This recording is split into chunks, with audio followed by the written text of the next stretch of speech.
Welcome to Sirsha Rakshit blog once again. National fashion show এর makeup start হয়ে গেছে, তো এই আমার আফটার মেকআপ আমার হেয়ার ড্রেসিং চলছে। মানে আমার হেয়ার স্টাইলার্সরা সমস্ত ভিএলসিসি থেকে এসছিল, তারা আমার হেয়ার স্টাইল করছে। মোটামুটি এই হেয়ার স্টাইল করতে আমার 20 to 25 মিনিটস লেগে গেছিলো, তার কারণ ওরা কিছুতেই আমার হেয়ারটা সেট করতে পারছিল না, কারণ সামনে প্রচুর বেবি হেয়ার্স হয়ে গেছিলো। আমার প্রচণ্ড হেয়ার গ্রোথ হয় এবং ছোট ছোট ছোট ছোট প্রচুর হেয়ার্স থাকে। আর ওখানে আরও উপস্থিত অনেক মডেলসদের এই প্রবলেমটা হচ্ছিল বেবি হেয়ার সেট করতে, কারণ আমাদের যে হেয়ার স্টাইলটা ছিল এটা একদম পাতানো একটা হেয়ার স্টাইল, এইটা করতে খুব খাটনি হয়েছে।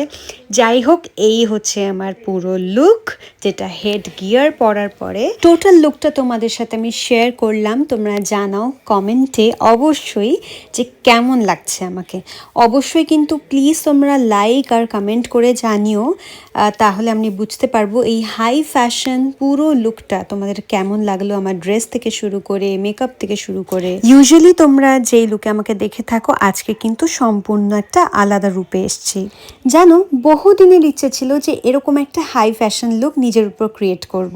যাই হোক, থ্যাঙ্কস টু সন্ধিয়া, আমার মেকআপ আর্টিস্ট, যে আমাকে এই মেকআপটা করেছে। থ্যাঙ্কস টু নিফট অ্যান্ড মেহেক, যে এই আমার গোটা ড্রেসটা ডিজাইন করেছে এত সুন্দরভাবে। ও হ্যাঁ, তোমরা তো সবাই দেখেছিলে আমি নেল আর্ট করিয়েছিলাম, বাট নেল আর্টটা আমার কোনো কাজেই লাগলো না, তার কারণ আমার ডিজাইনার লাস্ট মোমেন্টে ডিসাইড করলো যে এই স্টকিংসগুলোই আমাকে পরানো হবে। আমার মা বলছিল আমাকে নাকি একদম বেবি ডলের মতো লাগছে, আর দেখো লাস্ট আমাকে কোলেই তুলে নিল।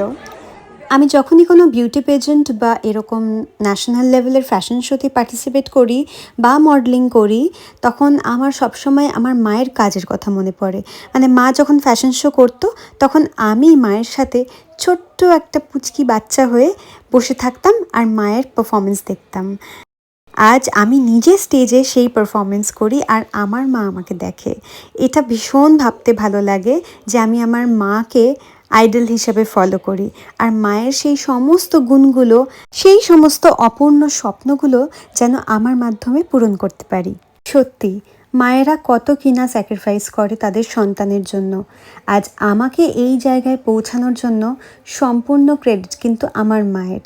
তার কারণ আমার মা যদি আজ সেই স্যাক্রিফাইসটা না করতো, তাহলে কিন্তু আজ তোমরা আমাকে এই জায়গায় দেখতেই পেতে না। লোকে ভাবে মডেলিং, অ্যাক্টিং, সিঙ্গিং, ডান্সিং, সমস্ত গ্ল্যামার ওয়ার্ল্ডে কত ইজিলি নাম করা যায়, কিন্তু না, এই পরিশ্রমের পেছনে অনেক স্ট্রাগল আছে। ওই যে বলে না, কষ্ট করলেই কেষ্ট মেলে। ভগবান আমাকে যেই যেই গুণগুলো দিয়েছে, আমিও চেষ্টা করে যাই আমার সেই সমস্ত গুণগুলোকে ইউটিলাইজ করার। আর এই একটাই তো জীবন, তাই না বলো? নিজের মন যেটা চায় সেটা কিন্তু অবশ্যই সবসময় করা দরকার। কেউ অ্যাপ্রিসিয়েট করুক আর না করুক, আমার আসল র্যাম্প ওয়াকটা দেখার জন্য কি তোমরা এক্সাইটেড? তাহলে একটু ওয়েট করে যাও, খুব শিগগিরই তোমাদের জন্য ওই চমকটাও থাকবে। আর যদি আমার ফেসবুক আর ইউটিউবে এখনো ফলো আর সাবস্ক্রাইব না করে থাকো, তাহলে চটপট করে ফেলো। দেখা হচ্ছে পরের ব্লগে। টাটা।